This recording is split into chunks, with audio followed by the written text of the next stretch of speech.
trận cười vang vang, về sau màn trận gông xiềng một thời xa xăm, đôi mắt ta rực sáng theo nhịp xích điêu loạn xoan, ta khua xích điêu vang dậy trước mặt mọi người. Nụ cười muôn đời là một nụ cười không tươi, nụ cười xa vời, nụ cười của lòng hơn rồi. Bước khi ta chân tới tung xiềng vào mặt nhân gian, ta tự thành vâng lang dồn lại sương ra tình ngày cha ông hiền mạnh. Từng ngày qua cười nhau ghê trong nam yêu không vui, chúng ta thành một đoàn người hiên ngang trên mặt trăng hát cười đùa vang vang. Còn Việt Nam chiều con đến đây còn chiều mỗi điều vui.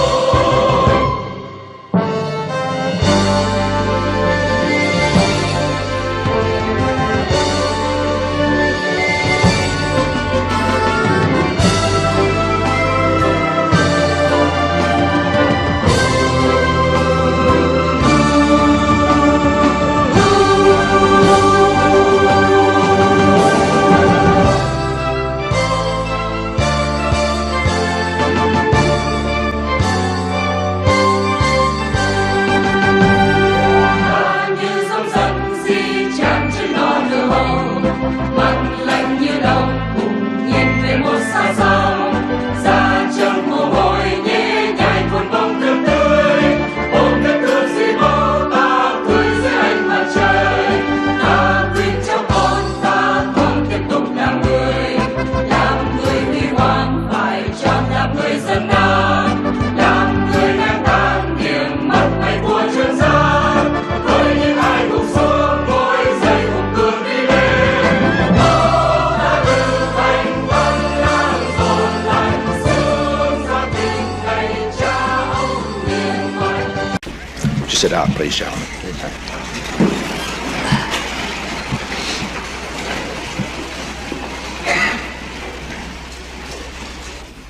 Mr. President, as we complete our talks, I wish to express my appreciation to you for your frankness and candor in discussing the problems that we mutually face in Vietnam.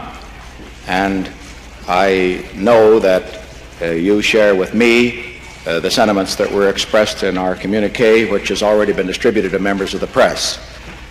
I believe that that communique indicates the progress that has been made and the progress we can expect in the future toward a resolution of this struggle which has torn apart the people of North Vietnam, which has cost your people so much in men, in lives, and has cost our people as well. And I would like to say finally this one personal word. You have a long journey. You will be back in Saigon tonight because of the time change. You will be speaking to the people of South Vietnam when you arrive. And would you extend to the people of South Vietnam, from the people of the United States, our good wishes.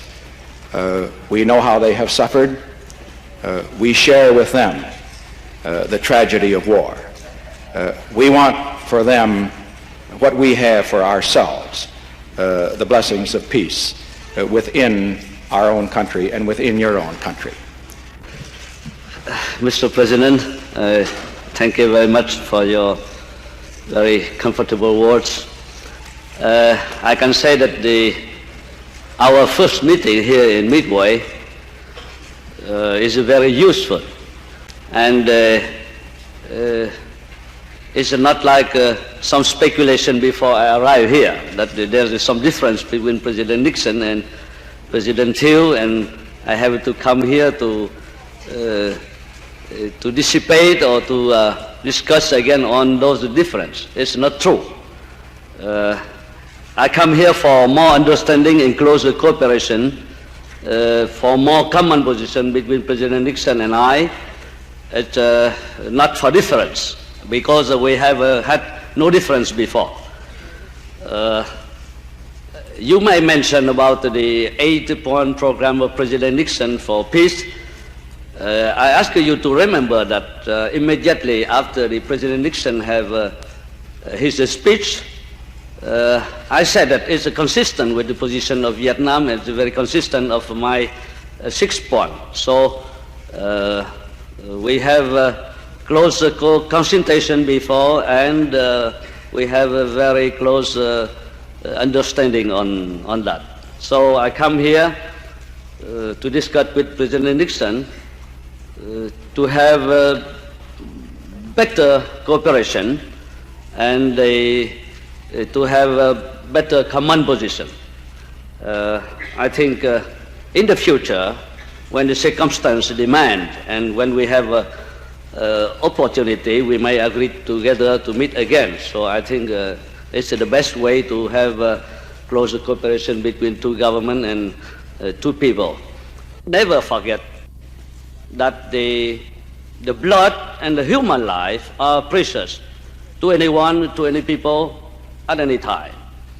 So I think once again we are very grateful, and the Vietnamese people, the whole Vietnamese people is very grateful for the sacrifice that the United States people have accepted and continue to accept it, to join us in defense of freedom and defend the common cause of the free world. But once again, I say that we will do our best from now on to alleviate the burden of the American people. And we have to do our best to deserve the noble sacrifice that the American people have accepted for Vietnamese people.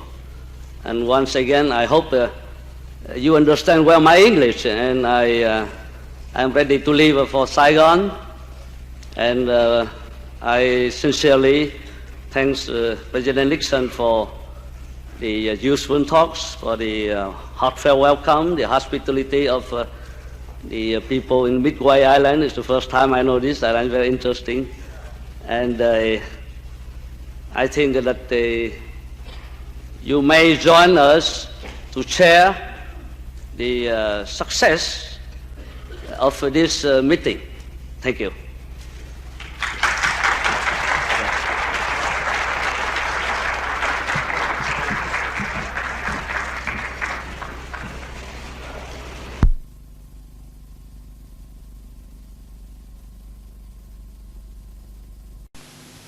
We now find that all of American forces have returned, and the people of Vietnam have the strength to defend their own independence and their right to choose their government in the years ahead.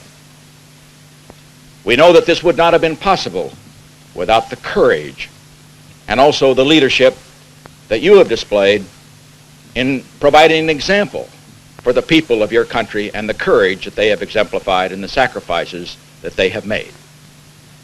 And now, as we meet today for 2 days of meetings, we meet to work toward the building of peace.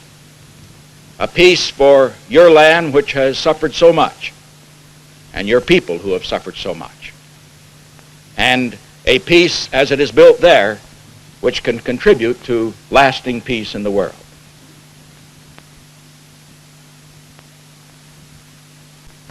Today, while over 300,000 American troops still stay in Europe to bolster the defense of Western Europe, more than a quarter of a century after World War II was over, we in Vietnam are proud that, thanks to your help, the Vietnamese Defense Force were able to repel an all-out communist invasion last year, at a time when American ground troops had been withdrawn. This made possible a peace with honor, whereby the communist aggressors in the Paris Agreement last January had to recognize formally the right of self-determination of the people of South Vietnam.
trở về dưới nắng hồng, cùng nhau hòa câu hát thành công.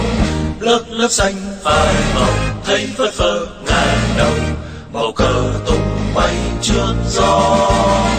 Kia đoàn quân chiến thắng trở về với xóm làng, thành công còn nghĩ nơi đầu số. Những tấm gương kiêu hùng phất phới vui trong lòng, bầu trời thủ đô đón mừng. Thủ đô ơi thủ đô, đoàn quân ta đã về đây. Tiếng reo vang vang dậy một trời, lớp lớp tình kỳ bay phất phới. Thủ đô ơi thủ đô, đoàn quân ta đã về đây. Sau bao nhiêu ngày luôn ước mơ, ngày chiến thắng quay về chốn xưa. Chuyên gia Tổng Nhất là cuộc họp thượng đỉnh với Tổng thống Hoa Kỳ, Nixon. Quân công tàn ác, chiều nào thay đồ máu xa. Giữa gió mưa âm u, tiếng thù ngàn đời vờn trên sáng không màu nằm đó. Tiếng súng xa như mưa khiến thù gục đầu, dường như vẫn còn nghe. Thủ đô ơi thủ đô, đoàn quân ta đã về đây. Chiến công xin dâng đều người người, xiết tay trong niềm tin yêu mới. Thủ đô ơi thủ đô, đàn con yêu đã về đây. Cho bao quân công nô nát thây, ngày chiến thắng bóng cờ tung bay.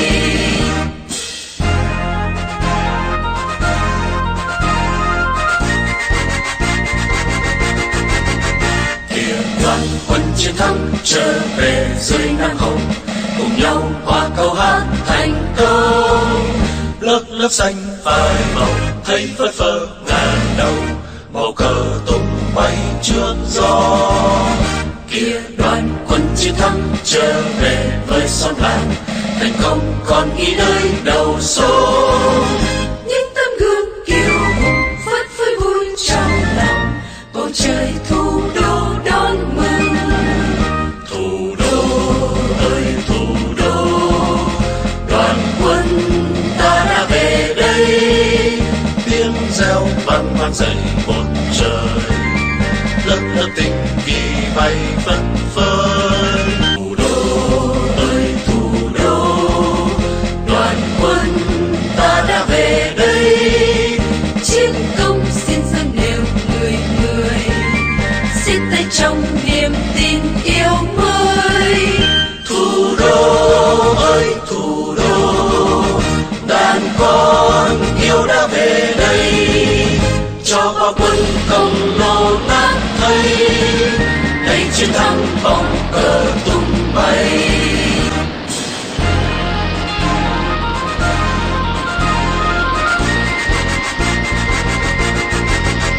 Kìa đoàn quân chiến thắng trở về dưới nắng hồng, cùng nhau hòa câu hát thành công. Lớp lớp xanh phai màu thấy phất phơ ngàn đầu, màu cờ tung bay trước gió. Kia đoàn quân chiến thắng trở về với xóm làng, thành công còn nghĩ nơi đầu số. Những tấm gương kiêu hùng phất phới vui trong lòng, bầu trời thủ đô đón mừng.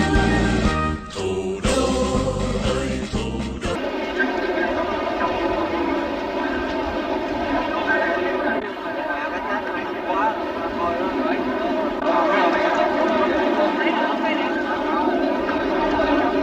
Đó, chụp cái này.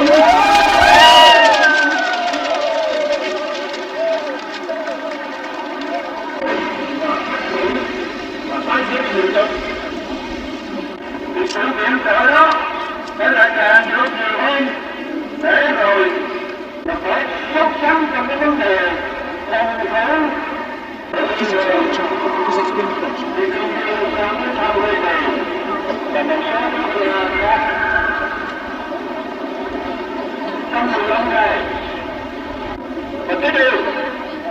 bản cam kết